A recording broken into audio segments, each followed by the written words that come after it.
Lady Anelise stood on the precipice of a future she hadn't chosen, betrothed to Lord Ashworth, a man whose gentle demeanour and quiet charm belied his immense wealth. Her heart, a fragile bird in a gilded cage, fluttered with a blend of resignation and a flicker of hope for a modest, predictable life.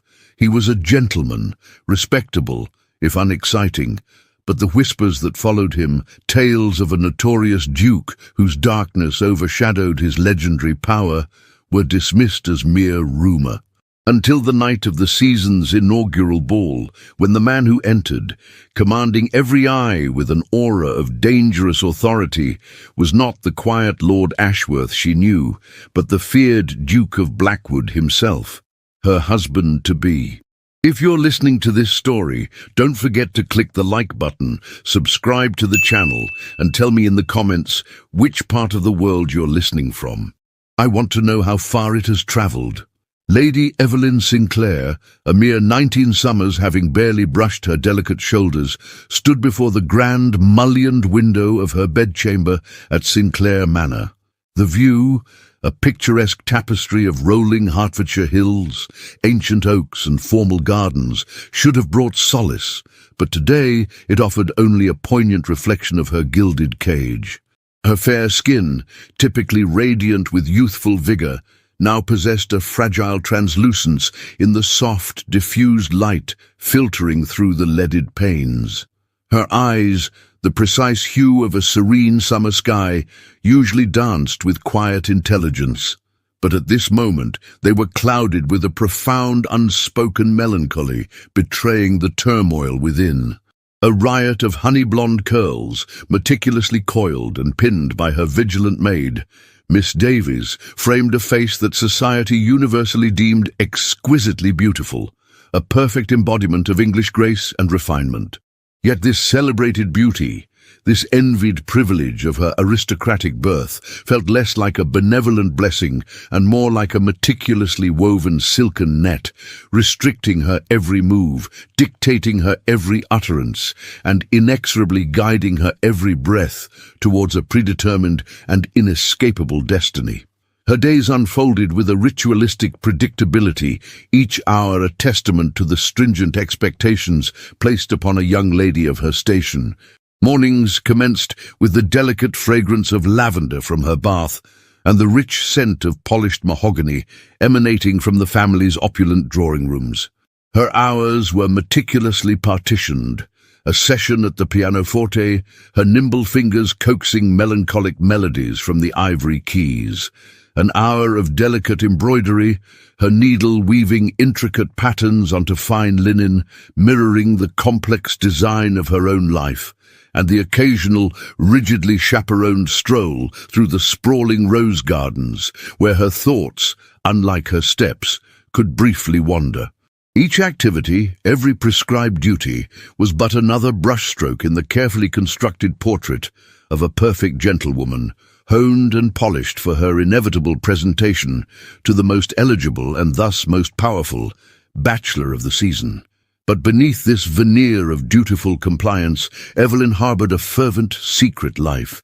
Within the hushed sanctity of her father's sprawling, leather-bound library, amidst the scent of aged paper and forgotten wisdom, she nurtured yearnings for a life less rigorously scripted, for a love born not of dynastic convenience, but of genuine affection and intellectual kinship. She dreamt of witty banter, of passionate debates, of a partner who would see beyond the glittering facade of her dowry and her ancient lineage, someone who truly understood the beating heart beneath the silk and lace. Such dreams, however, were luxuries she knew, with a crushing certainty she could ill afford. The Sinclair fortunes, though steeped in history and prestige, were not limitless, and her family's precarious position within the capricious labyrinth of the Ton demanded strategic alliances, an unfortunate truth her father, the weary Earl, reminded her of with a heavy sigh whenever the subject arose.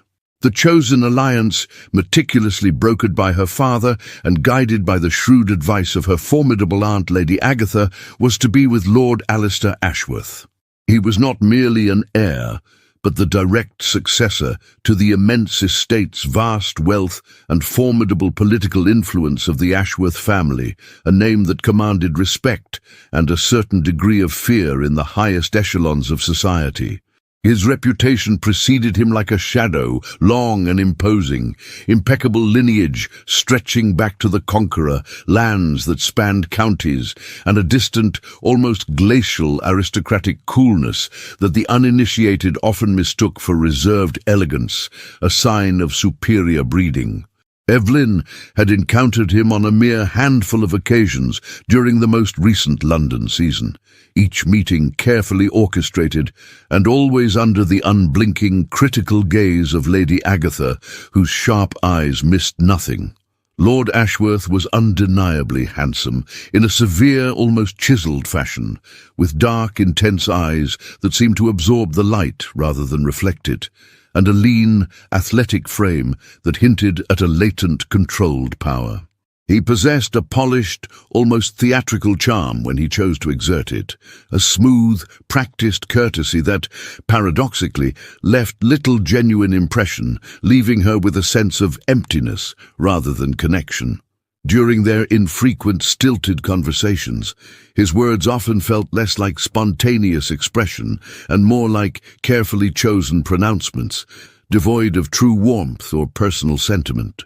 He recited social pleasantries with an almost robotic precision, his answers to her tentative questions perfectly bland, perfectly innocuous.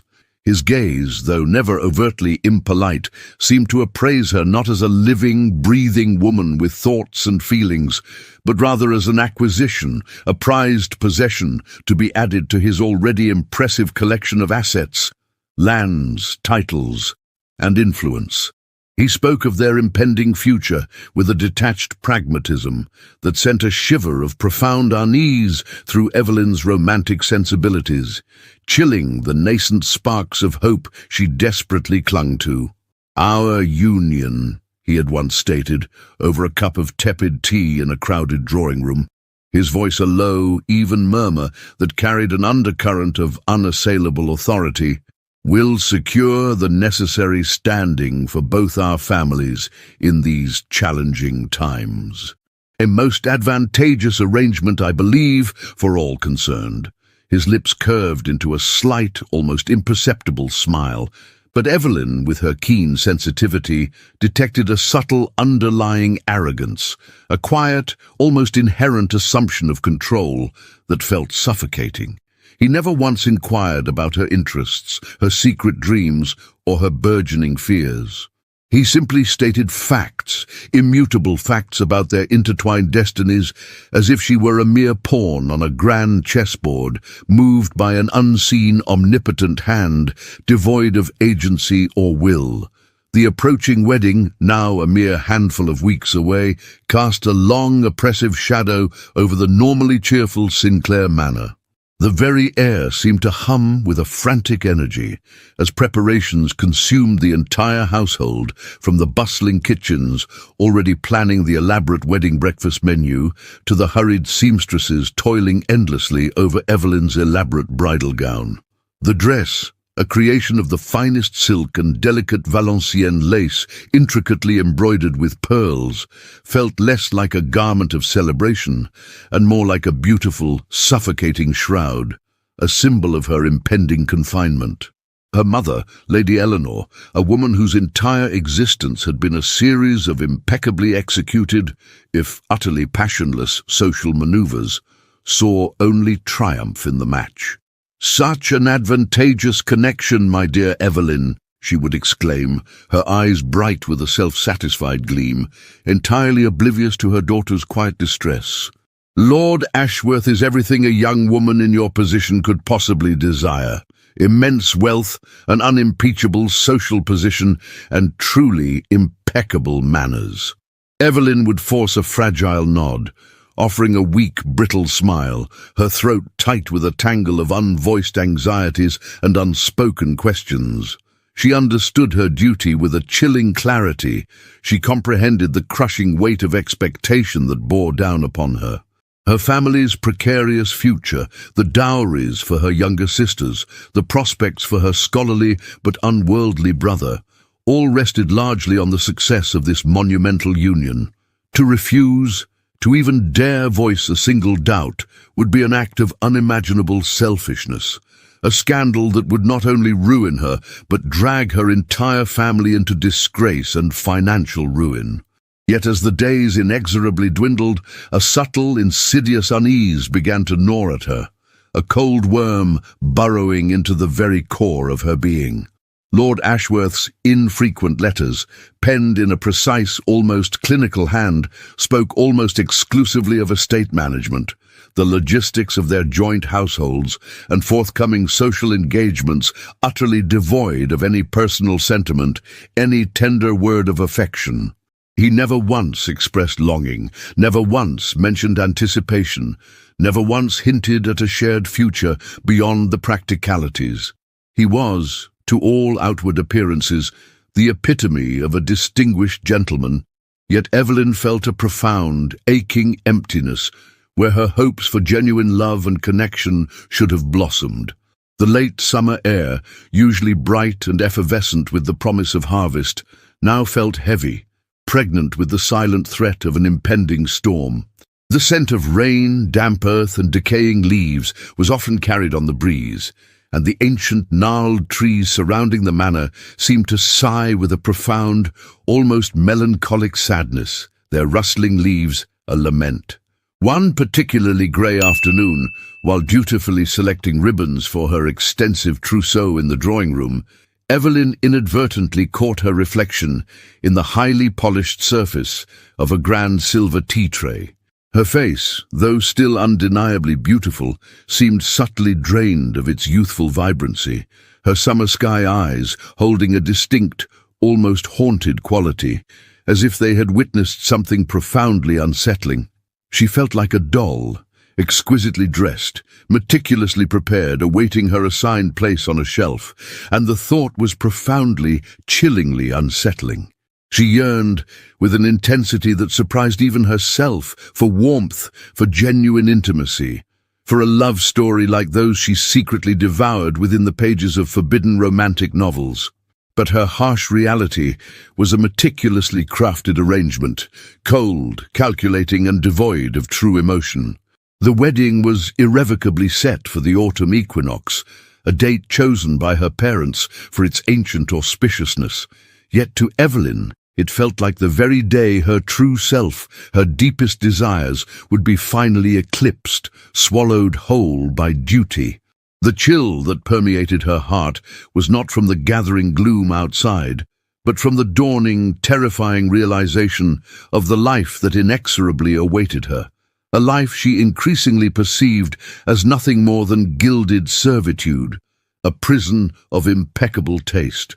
The silence of her chamber often felt louder than any clamor from the busy household below.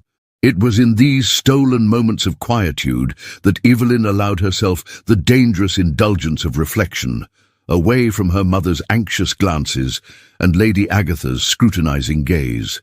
She often wondered if other young ladies in her position felt this same profound loneliness, this sense of being adrift in a sea of prescribed happiness. Was it truly selfish to crave something more than stability and status, to dream of a glance that held affection, a touch that conveyed tenderness, a conversation that delved deeper than the weather or the latest scandal? Her governess, the kind-hearted Miss Finch, had once encouraged her intellectual curiosity, lending her books that spoke of philosophers and poets, of passionate love affairs that defied social convention. But Miss Finch had been dismissed years ago, deemed too liberal, too encouraging of independent thought for a girl destined for such an important union. Now, only the echoes of those lessons remained, faint whispers against the clamour of her impending nuptials. Her closest friend, Lady Charlotte, who had married a jovial country squire the previous year, spoke enthusiastically of domestic bliss and the joys of managing a household. Charlotte's enthusiasm, however genuine, only highlighted the stark contrast with Evelyn's own situation. There was no joy to anticipate, merely a grim acceptance of her fate. The weight of her ancestral name, Sinclair, pressed down upon her, a heavy mantle of responsibility.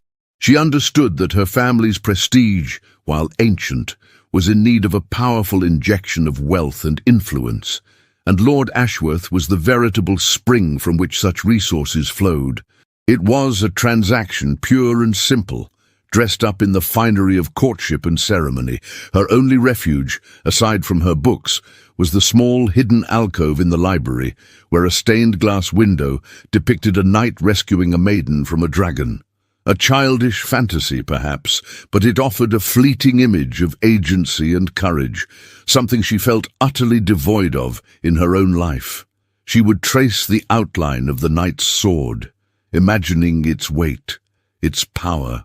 Then, with a sigh, she would return to her reality, to the rustling of her silk gown and the distant murmur of servants preparing for the grandest wedding Sinclair Manor had ever hosted. Her father, the Earl, bore a perpetually furrowed brow, his relief at the advantageous match palpable, yet shadowed by an underlying weariness that Evelyn keenly observed.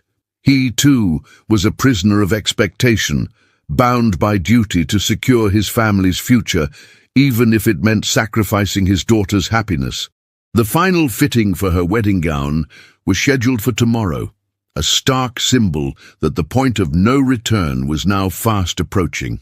As the quiet evening dusk settled over the ancient manor, painting the broad sky in hues of bruised purple and muted grey, Evelyn felt a cold certainty settle deep within her troubled heart. There would be no escape, no heroic rescuer, only the meticulously planned future, unfolding with the relentless precision of a clockwork mechanism. She was Lady Evelyn Sinclair, destined to be Lady Ashworth, and then she knew with terrifying clarity her true self would utterly cease to exist. The thought was a chilling, quiet premonition, a haunting foretaste of a life meticulously ordered, yet devastatingly empty.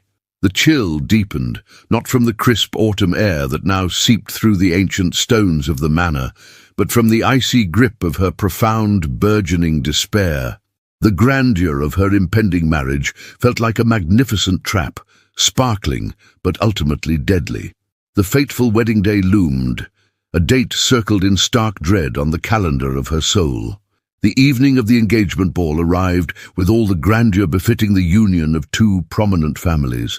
Ashworth House blazed with 1,000 candles, their golden light reflecting off crystal chandeliers that hung like frozen waterfalls from the vaulted ceilings. The ballroom stretched vast and magnificent, its polished marble floors gleaming beneath the feet of 300 guests drawn from the highest echelons of London society. Evelyn stood before her mirror in the dressing chamber, her lady's maid fastening the final pearl buttons along her spine. The gown was exquisite, ivory silk overlaid with delicate Brussels lace, embroidered with silver thread that caught the light with every breath. Her dark hair had been arranged in an elaborate coiffure, woven through with white roses and diamond pins that had belonged to her grandmother. She looked every inch the perfect bride, the ideal aristocratic lady prepared to fulfill her destiny. Yet her hands trembled as she smoothed the silk over her waist. Something felt wrong, though she could not name it. A cold weight had settled in her chest since morning, growing heavier with each passing hour. "You look beautiful, my lady," her maid whispered, stepping back to admire her work. Evelyn managed a smile, though it felt brittle on her lips. "Thank you, Mary." The sounds of the gathering drifted up from below, the swell of orchestral music, the murmur of conversation, the clink of champagne glasses. Her father appeared at the door, resplendent in his evening dress, his expression unreadable. "It is time, Evelyn." She took his offered arm, her heart hammering against her ribs as they descended the grand staircase. The ballroom fell silent as they entered, hundreds of eyes turning to assess her. She felt their gazes like physical touches, measuring, judging, cataloguing every detail of her appearance and demeanour.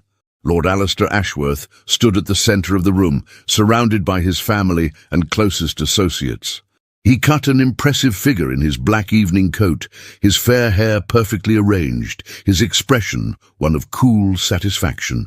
As Evelyn approached, he extended his hand, and she placed hers within it, feeling the coldness of his fingers even through her glove.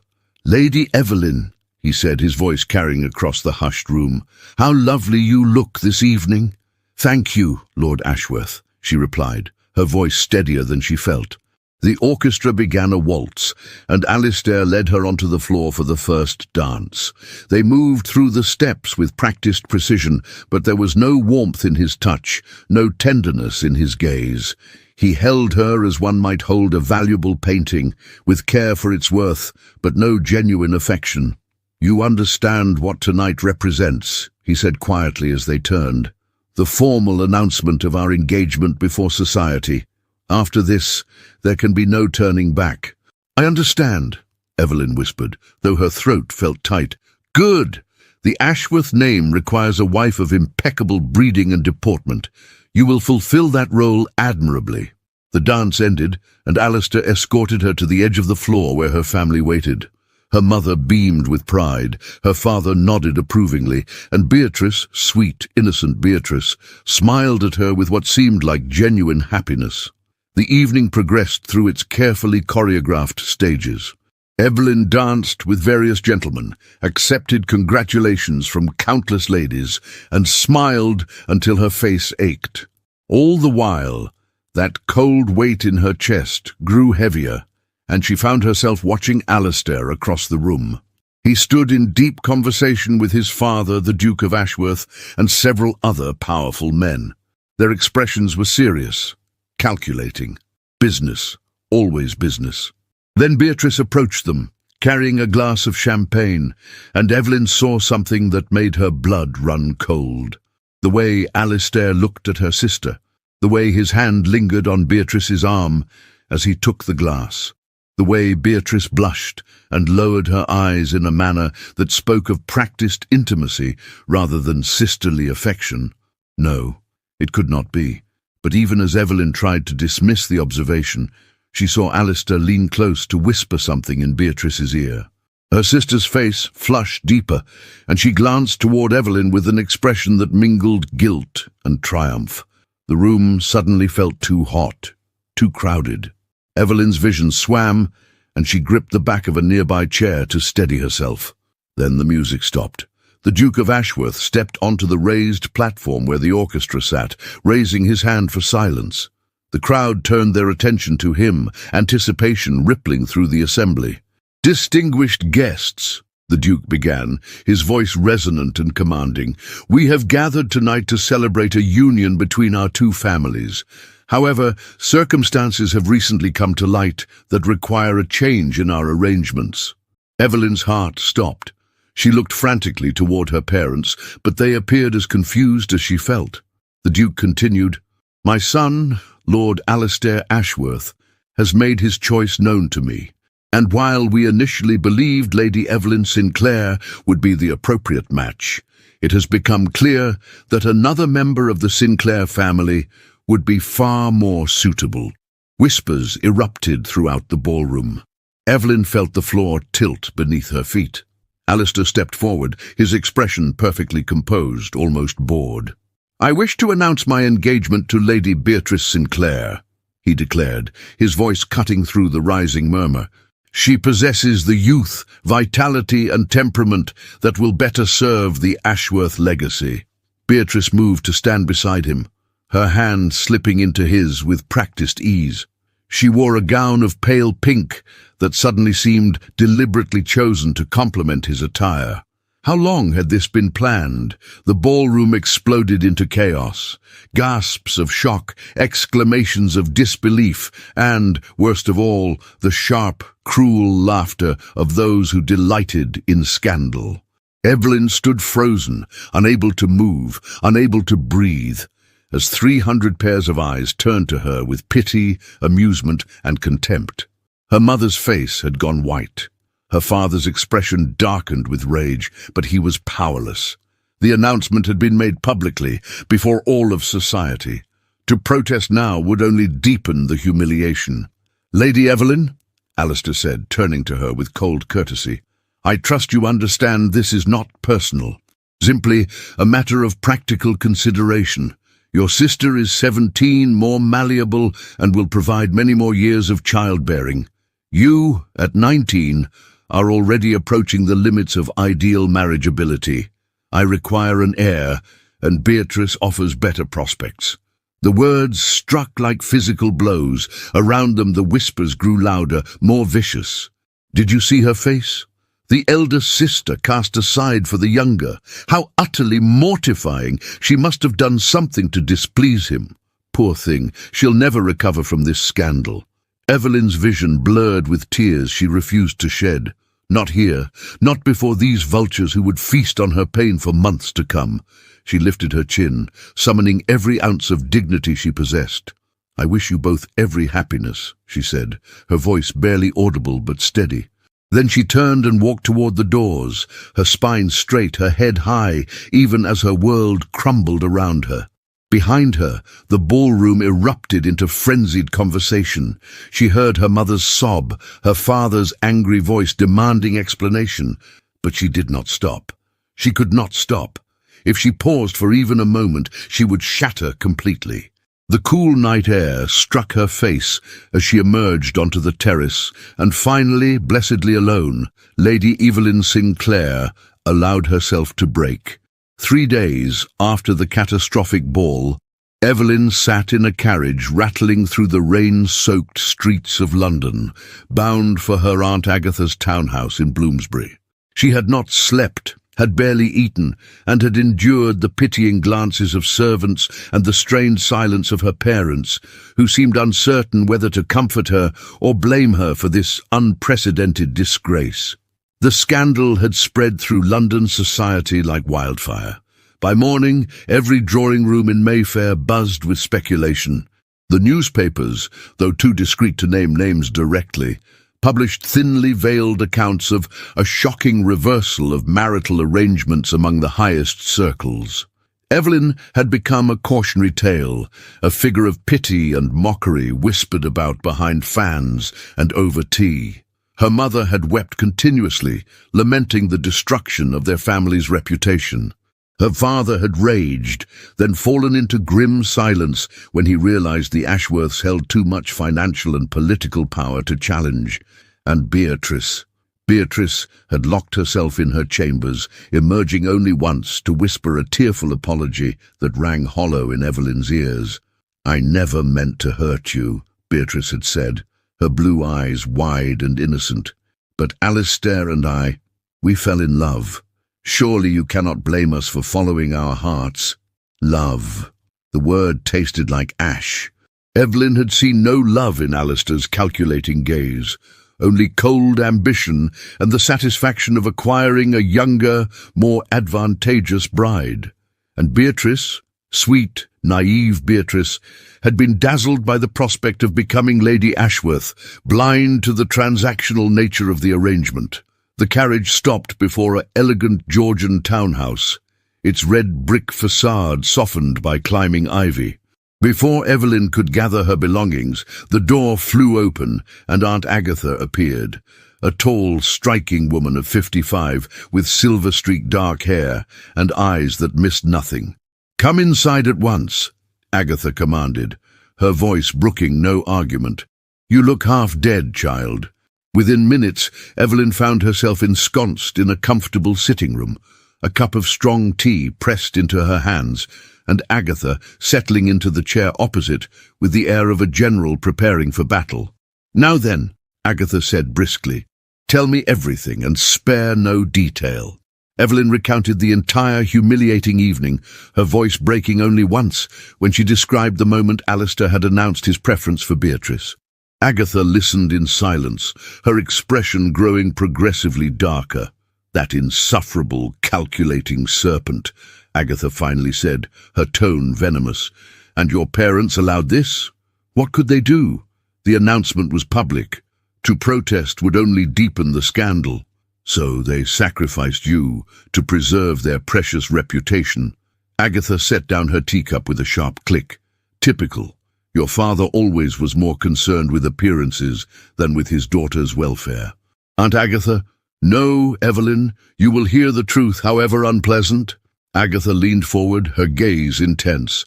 You have been treated abominably, not only by that wretched Ashworth boy, but by your own family. They groomed you for a marriage that was never secure, never valued you beyond your utility as a bargaining chip, and now they wring their hands over the consequences of their own short-sightedness. The words struck deep, but Evelyn could not deny their truth. She had been raised to be ornamental, obedient, useful, never to be herself. "What am I to do?" she whispered. "I am ruined. No respectable gentleman will have me now. I will be a burden to my family, a spinster aunt pitied and forgotten." "Nonsense!" Agatha stood, pacing before the fireplace with characteristic energy. "You are 19 years old, intelligent, well-educated, and in possession of a considerable dowry. You are not ruined. You are liberated." "Liberated?" Evelyn stared at her aunt in disbelief. "I have been publicly humiliated before all of society." "Yes, and now society's expectations no longer bind you." Agatha turned, her eyes gleaming with something that looked almost like excitement. "You are free, Evelyn, free to discover who you are beyond the role they assigned you, free to pursue interests beyond needlework and watercolors, free to meet people who value your mind rather than your marriage ability. I do not understand." "You will." Agatha resumed her seat, her expression softening slightly. "I belong to a literary and philosophical society that meets weekly here in Bloomsbury. We discuss everything from political reform to scientific advancement to the rights of women. The members include writers, scholars, reformers, and freethinkers, people who judge others by their intellect and character rather than their titles or scandals." Evelyn felt a flutter of something unfamiliar in her chest. "Interest, curiosity? You wish me to attend such a gathering? I insist upon it. Tomorrow evening, in fact. It will do you good to engage your mind with matters of substance rather than dwelling on the opinions of people whose approval is worthless." That night, Evelyn lay awake in the comfortable guest chamber, listening to the rain against the windows. For the first time since the ball, she felt something other than crushing despair. Perhaps Aunt Agatha was right. Perhaps this catastrophe had opened a door she had never known existed. The following evening, Evelyn descended the stairs wearing a simple but elegant gown of deep blue, her hair arranged in a modest style without the elaborate ornamentation she had once considered essential.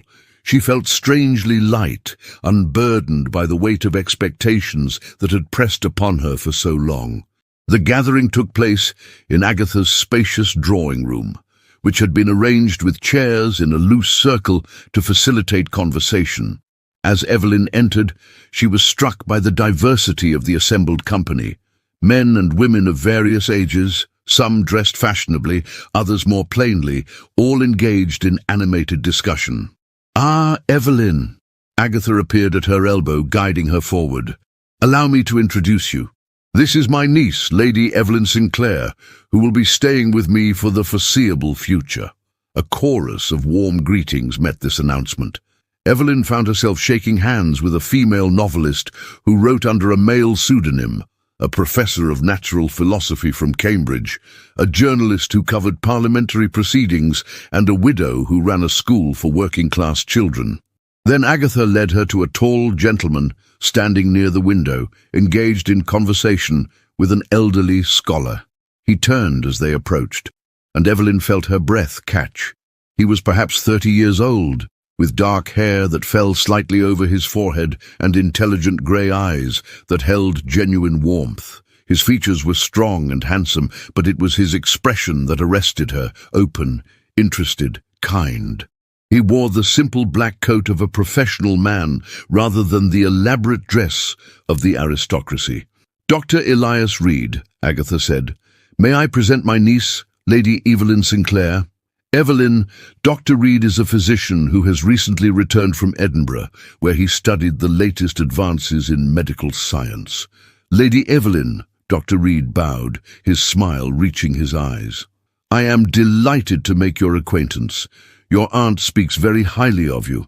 Does she?" Evelyn managed, surprised by how steady her voice sounded. "I cannot imagine what she has found to praise, given recent circumstances. She tells me you read Latin and Greek, that you have a passion for history, and that you possess a keen, analytical mind, wasted on the frivolities of fashionable society." His tone was matter-of-fact, without condescension or pity. "Those seem worthy of praise to me." Evelyn felt heat rise to her cheeks, but not from embarrassment, from pleasure at being seen, truly seen, for qualities beyond her appearance or family connections. "I confess, my education has been largely ornamental," she said carefully, "designed to make me an agreeable companion rather than a thinking individual." "Then perhaps it is time to continue your education in earnest," Dr. Reed suggested. "We are discussing Mary Wollstonecraft's Vindication of the Rights of Woman this evening. Have you read it?" "I have not. My mother considered it dangerously radical."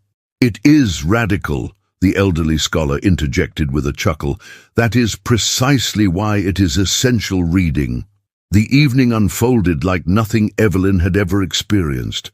The conversation ranged from women's education to prison reform to the ethical implications of industrialization.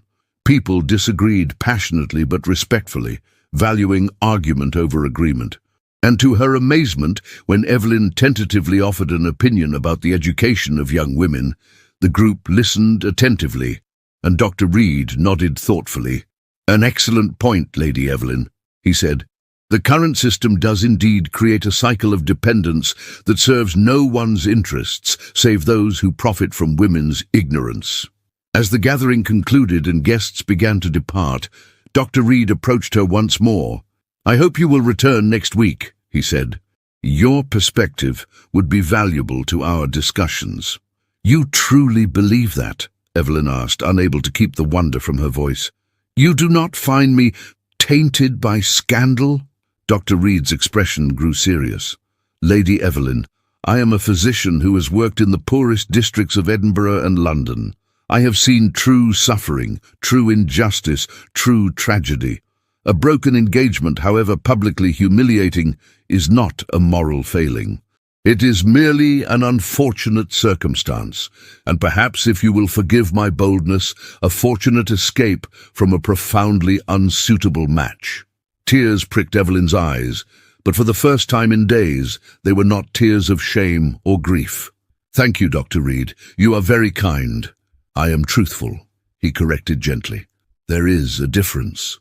After he left, Evelyn stood by the window, watching the lamplighters make their rounds through the darkening streets. Something had shifted within her, some fundamental understanding of her own worth and possibilities. "He is a good man," Agatha said quietly, appearing beside her. "Brilliant, compassionate, and utterly indifferent to the petty hierarchies of the ton. His father was a country vicar, his mother a school teacher. He earned his position through merit alone." "He is unexpected," Evelyn murmured.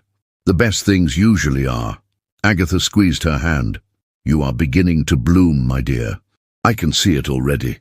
That night, as Evelyn prepared for bed, she caught sight of herself in the mirror. She looked different somehow, her eyes brighter, her expression less guarded. The woman staring back at her was not the perfect aristocratic ornament she had been trained to be, but someone more authentic, more alive. For the first time since the ball, Lady Evelyn Sinclair smiled. 6 weeks had passed since Evelyn had taken refuge in Bloomsbury, and the transformation was remarkable. She had devoured Mary Wollstonecraft's writings, engaged in spirited debates about social reform, and discovered a passion for medical ethics that surprised even herself. More significantly, she had formed a genuine friendship with Dr. Elias Reed, whose Wednesday afternoon visits had become the highlight of her week. They would walk through the British Museum, discussing ancient civilizations and modern progress, or sit in Agatha's garden, debating the merits of various philosophical treatises. Elias, for she had begun to think of him by his given name, though she dared not use it aloud, treated her as an intellectual equal, challenging her assumptions and encouraging her curiosity. He never mentioned the scandal, never looked at her with pity, and never made her feel like damaged goods. "You have a natural aptitude for logical reasoning," he had told her during their last conversation. "Have you ever considered that you might contribute something meaningful to the world beyond the drawing room?" The question had lodged itself in her mind, taking root and growing. What might she contribute? What might she become, freed from the constraints of her former life? But London society had not forgotten her. The whispers continued, and invitations that once flooded her mother's morning room had dried to a trickle. Beatrice's wedding to Lord Alistair Ashworth was scheduled for the end of the season, and Evelyn knew that her continued absence from public life would be interpreted as cowardice or shame. "You cannot hide forever," Agatha said one morning over breakfast, setting down her newspaper with a decisive snap. "The Duchess of Pembroke is hosting her annual charity gala next week, a benefit for the Foundling Hospital. It is the perfect opportunity for you to re-enter society on your own terms." Evelyn's stomach clenched. "I am not certain I am ready." "You are more than ready. You are transformed." Agatha's eyes gleamed with determination. "You will attend as my guest, and you will show those narrow-minded gossips that you are not broken, not diminished, but elevated beyond their petty concerns. And if I encounter Lord Ashworth and Beatrice, then you will greet them with perfect courtesy and devastating indifference." Agatha smiled. "Trust me, my dear. Indifference is far more powerful than anger or pain." The evening of the gala arrived with unseasonable warmth. Evelyn stood before her mirror, hardly recognizing the woman reflected there. Her gown was a masterpiece of understated elegance, deep emerald silk that brought out the green flecks in her hazel eyes, cut in the latest fashion but without excessive ornamentation.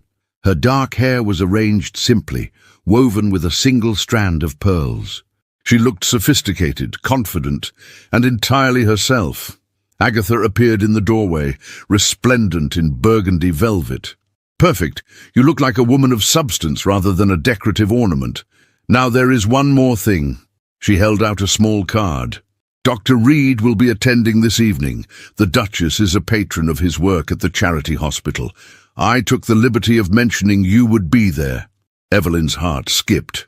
"Aunt Agatha, you are incorrigible. I am strategic. There is a difference." The Duchess of Pembroke's residence blazed with light, its grand ballroom filled with the cream of London society. As Evelyn entered on Agatha's arm, she felt the familiar weight of scrutiny, but this time it felt different. She was not here seeking approval or fearing judgment. She was here because she chose to be, because she supported the charitable cause, because she refused to be exiled from public life by the cruelty of others.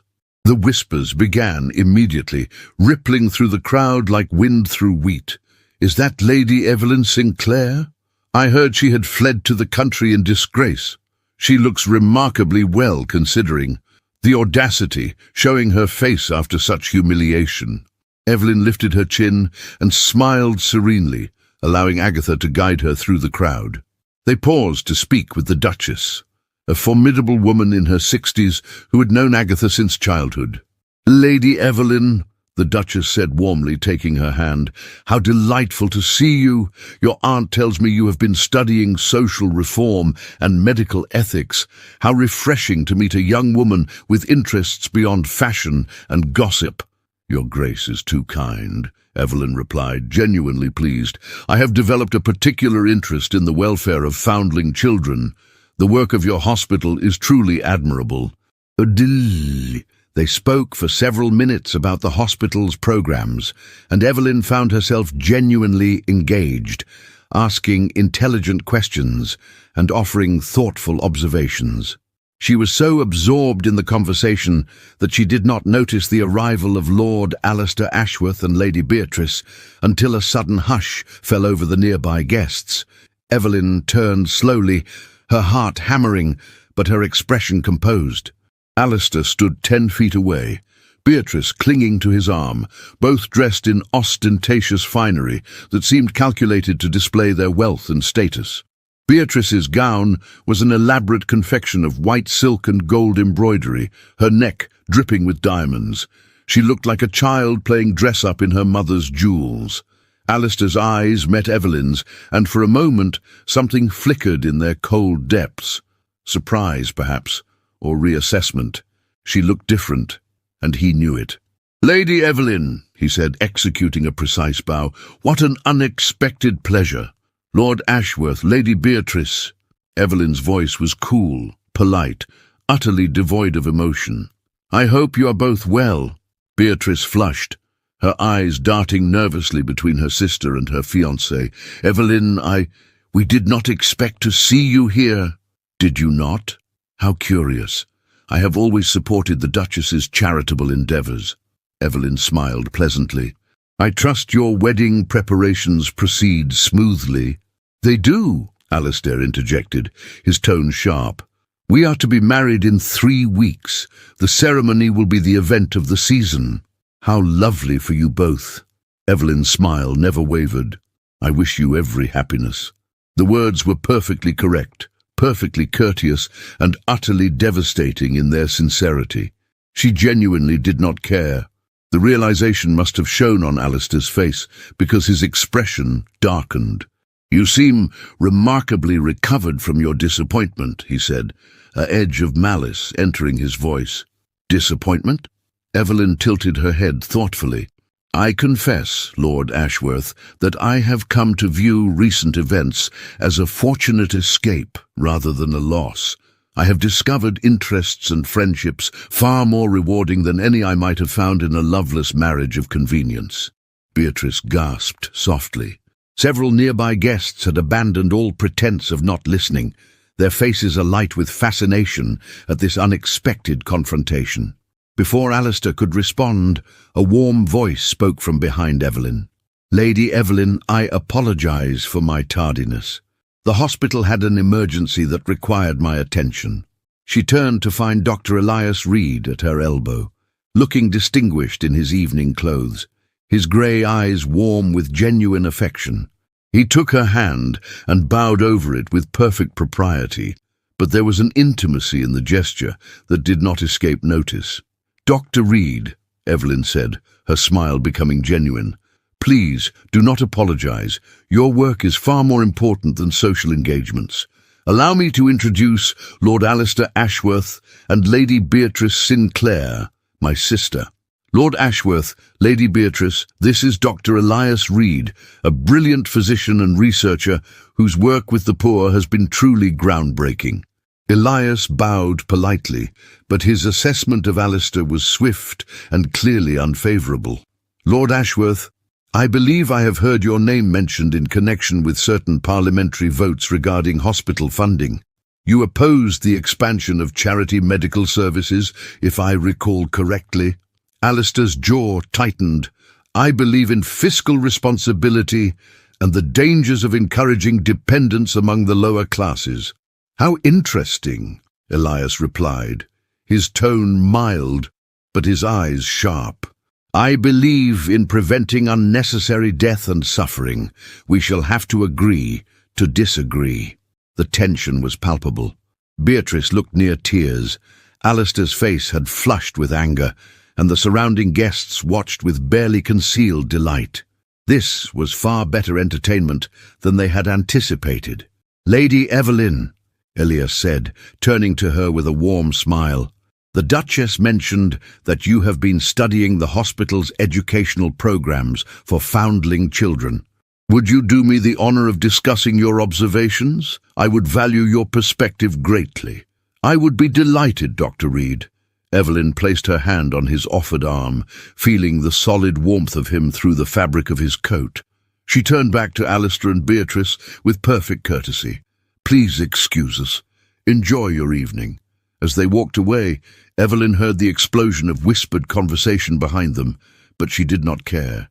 For the first time since the catastrophic ball, she felt genuinely happy, genuinely valued, genuinely alive.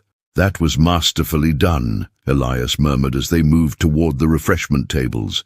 You handled that encounter with remarkable grace. I had excellent support, Evelyn replied, looking up at him with gratitude and something deeper, something that made her pulse quicken. Thank you for your intervention. It was no intervention, merely truth. That man is a pompous fool, and you are well rid of him. Elias paused, his expression growing serious. Lady Evelyn, I hope you will not think me presumptuous, but I must speak plainly. These past weeks, getting to know you, have been among the happiest of my life. You are intelligent, compassionate, curious, and brave. You deserve far better than the narrow existence society prescribed for you. Evelyn's breath caught. Dr. Reed, please, let me finish. He glanced around, then guided her toward a quieter corner of the ballroom, partially shielded by a massive arrangement of hothouse flowers. I am not a lord or a wealthy man. I'm a physician with a modest income and a calling to serve those whom society has forgotten.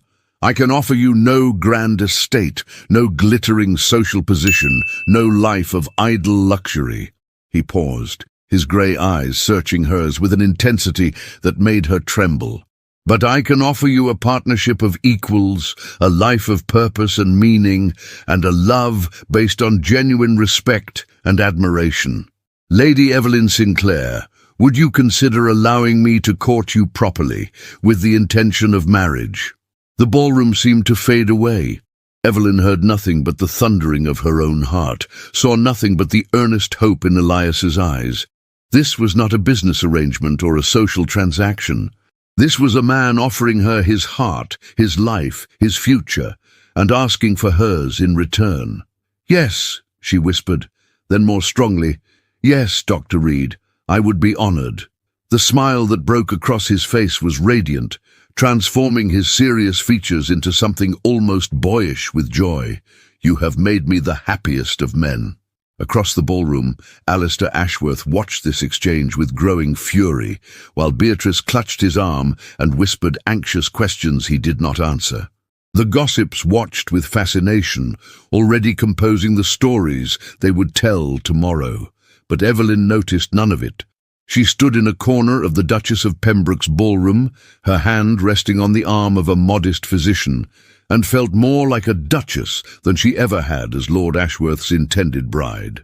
The announcement of Dr. Elias Reed's courtship of Lady Evelyn Sinclair sent shockwaves through London society that rivaled the original scandal.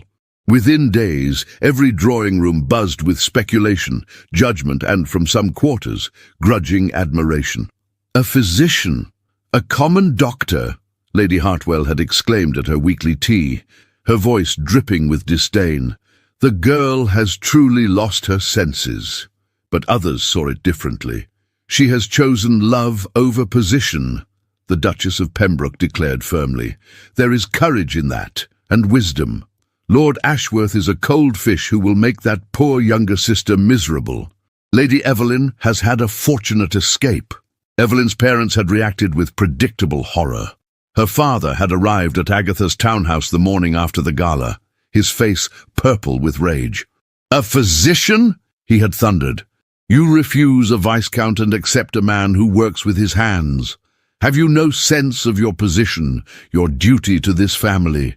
"I have every sense of my position, father," Evelyn had replied calmly, standing in Agatha's drawing room with her aunt's solid presence beside her.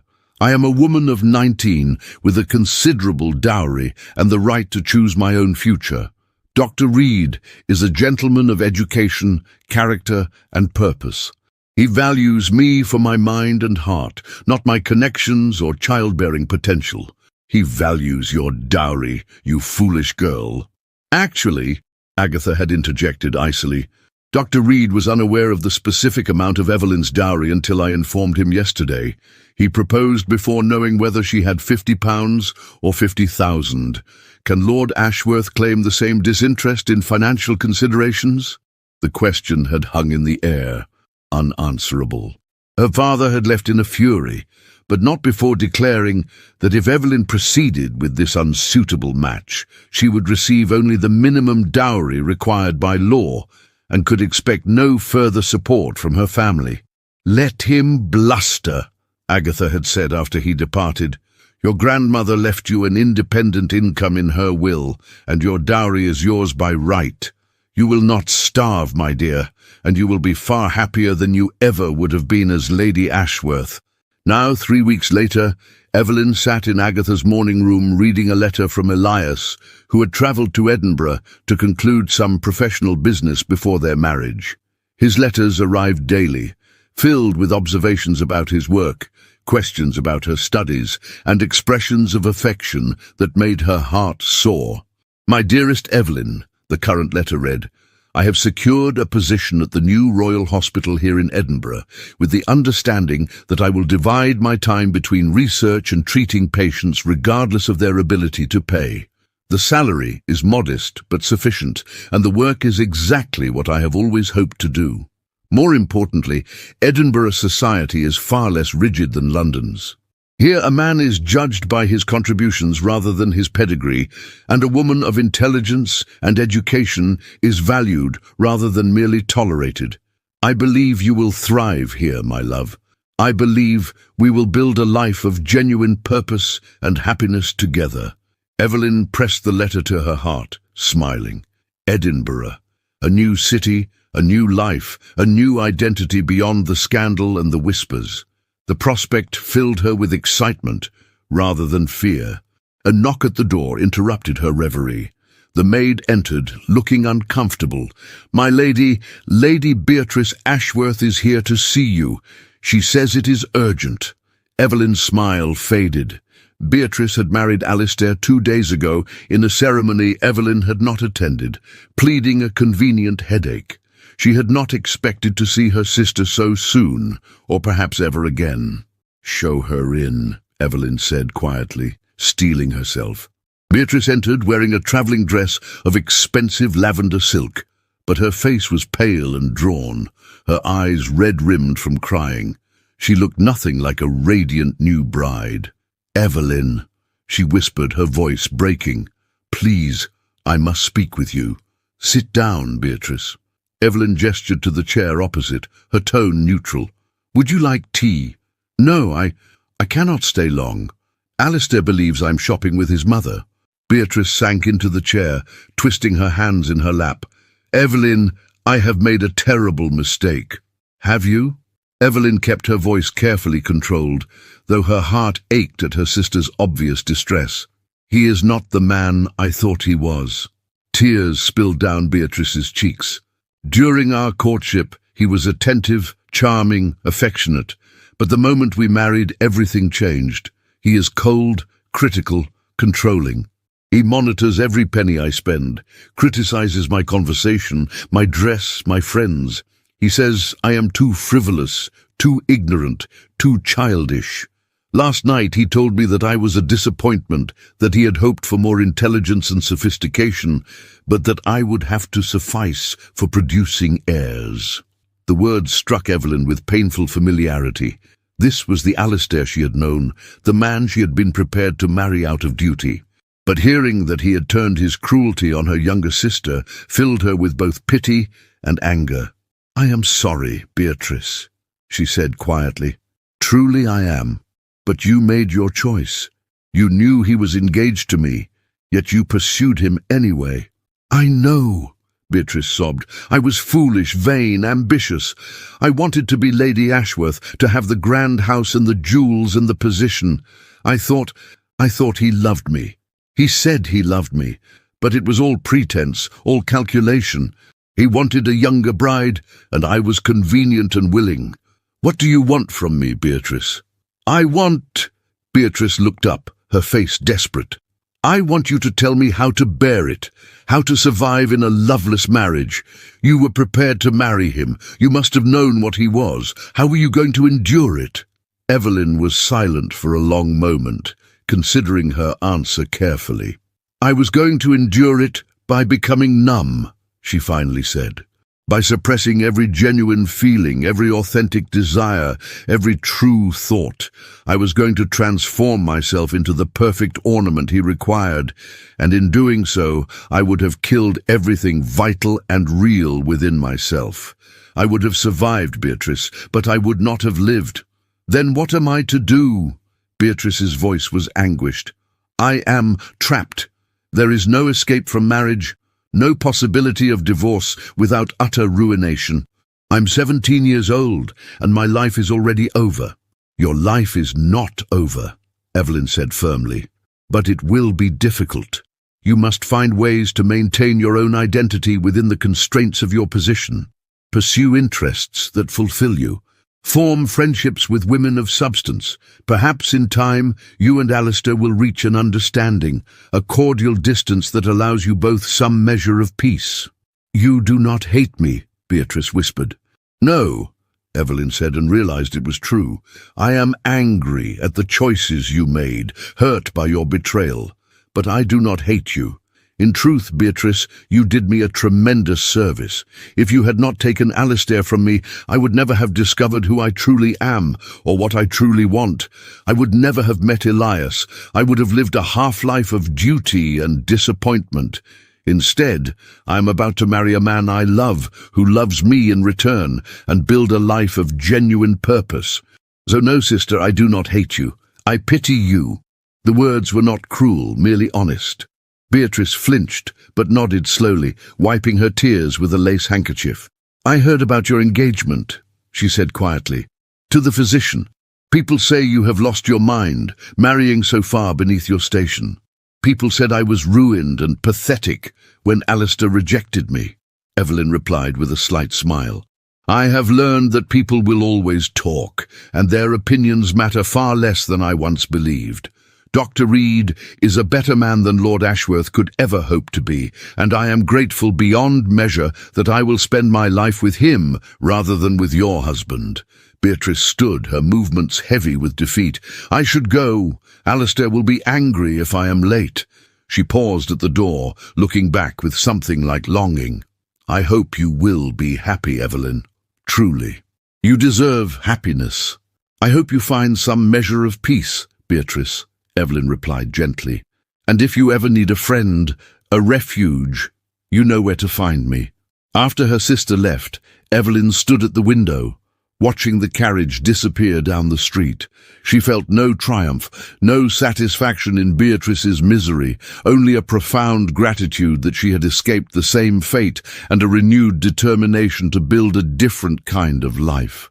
That evening, Elias returned from Edinburgh, arriving at Agatha's townhouse with his face alight with excitement. Evelyn flew down the stairs to meet him, propriety forgotten in her joy. You are back, she exclaimed as he caught her hands in his. I am back, and I bring news, he said, his eyes dancing. The hospital has offered me the position of Chief of Medical Research, with a generous salary and a house on the hospital grounds. It is not grand, but it is comfortable, with a garden and a library and room enough for a family. Evelyn, we can be married as soon as you wish. I have everything prepared for our new life. How soon? She asked breathlessly. A month, 2 weeks, tomorrow. He laughed, pulling her closer. I am entirely at your disposal, my love. I have waited my whole life to find you. I do not wish to wait a moment longer than necessary. 2 weeks, Evelyn decided. A small ceremony, just family and close friends. Nothing grand or ostentatious, simply us, making our promises before God and those we love. Perfect, Elias murmured. And then, with Agatha discreetly turning her back in the hallway, he kissed her, a gentle, reverent kiss that promised a lifetime of love and partnership. 2 weeks later, on a bright morning in early summer, Lady Evelyn Sinclair became Mrs. Elias Reed in a simple ceremony at Agatha's parish church. She wore a gown of cream silk without excessive ornamentation and carried a bouquet of wildflowers from Agatha's garden. Her father did not attend, but her mother came, weeping quietly throughout the service. Beatrice sent a gift, a set of medical texts for Elias, with a note that read simply, "Be happy." The Duchess of Pembroke attended, as did the members of Agatha's Literary Society and several of Elias's colleagues from the hospital. It was a small gathering, but filled with genuine warmth and celebration. As Evelyn and Elias emerged from the church into the sunlight, she looked up at her new husband and saw her entire future reflected in his loving gaze. No grand estate, no glittering title, no position in society, but something infinitely more valuable. A partnership of equals, a life of purpose and love, genuine and freely given. "Ready for our adventure, Mrs. Reed?" Elias asked, helping her into the carriage that would take them to the coaching inn, the first leg of their journey to Edinburgh. "More than ready," Evelyn replied, her smile radiant. "Let us go home." 8 months had passed since Evelyn and Elias had arrived in Edinburgh, and the transformation in her life felt nothing short of miraculous. The city itself had welcomed her with open arms, a place where intellectual curiosity was celebrated, where a woman could attend public lectures without scandal, and where one's contributions mattered far more than one's pedigree. The house provided by the Royal Hospital sat on a quiet street, lined with chestnut trees, their branches now bare in the late winter cold, but promising spring's renewal. It was modest by aristocratic standards, a 3-story stone building with large windows that flooded the rooms with northern light. But to Evelyn, it was paradise.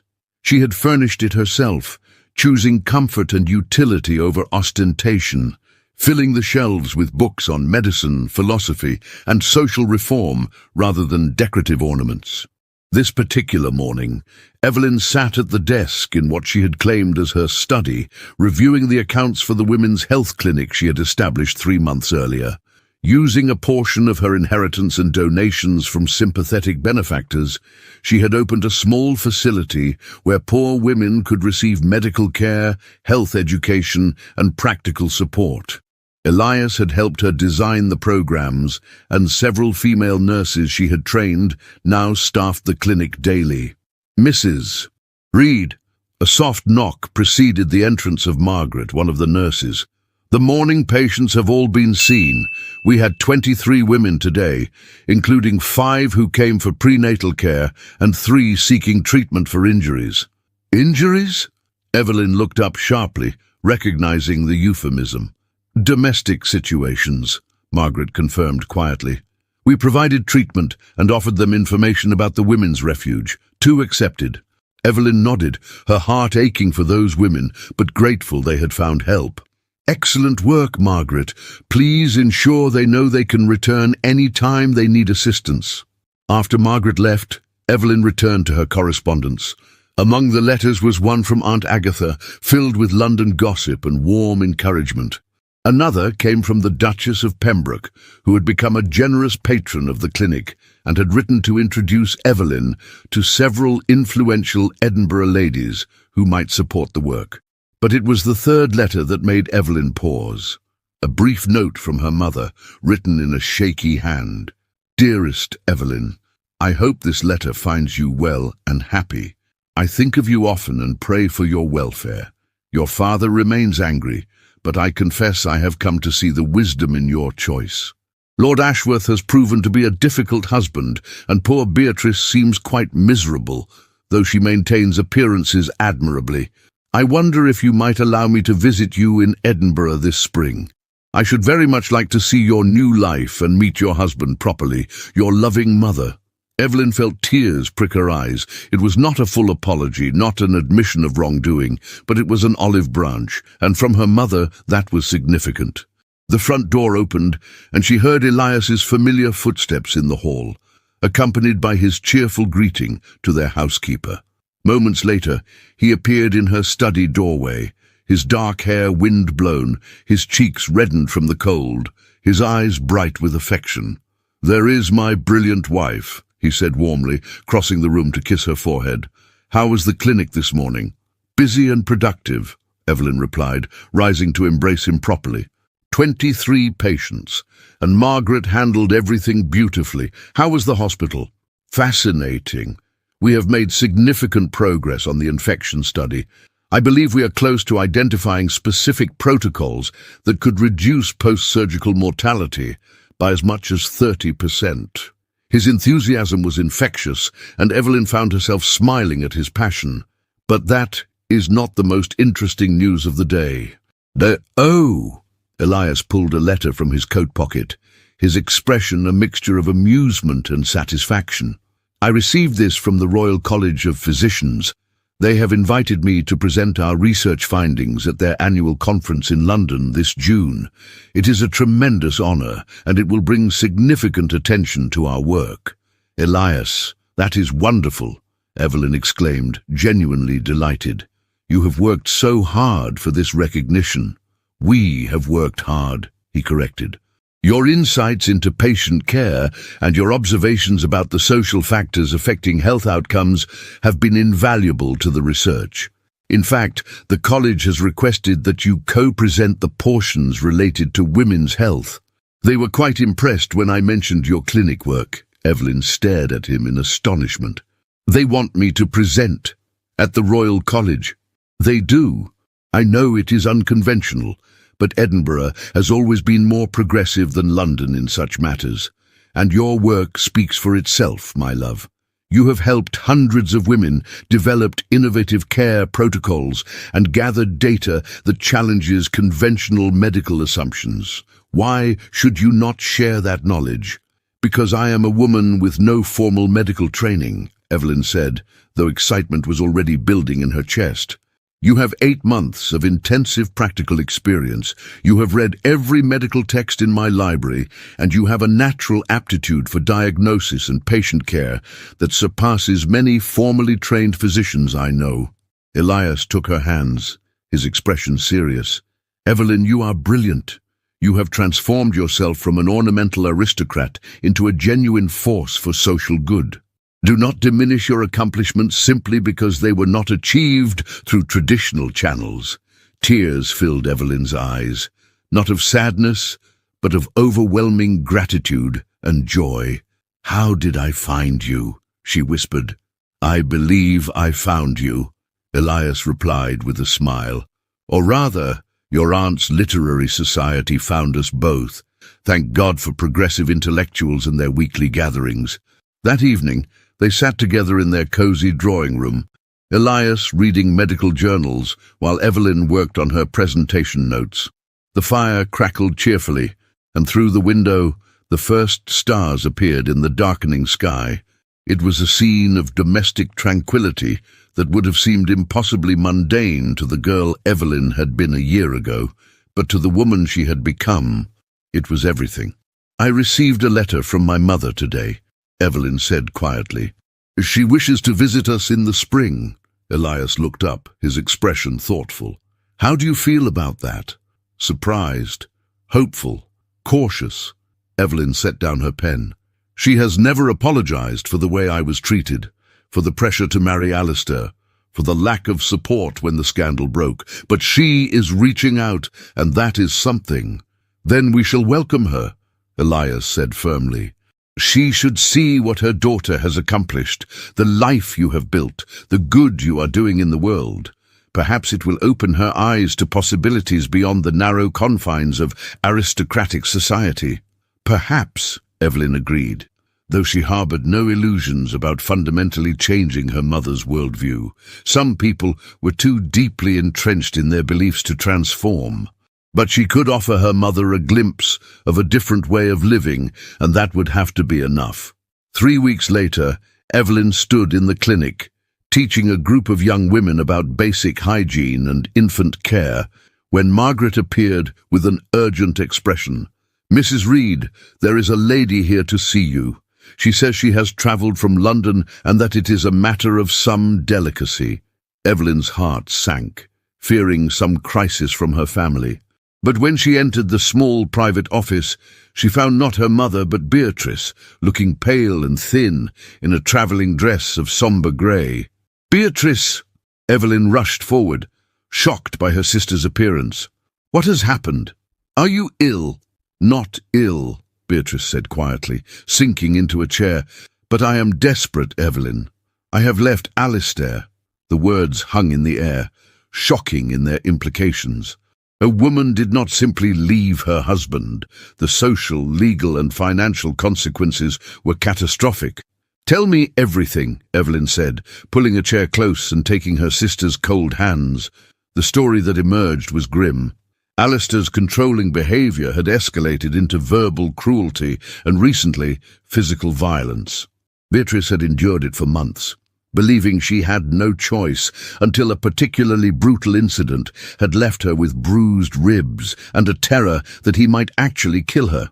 "I took what money I could and fled," Beatrice whispered. "I have nowhere else to go.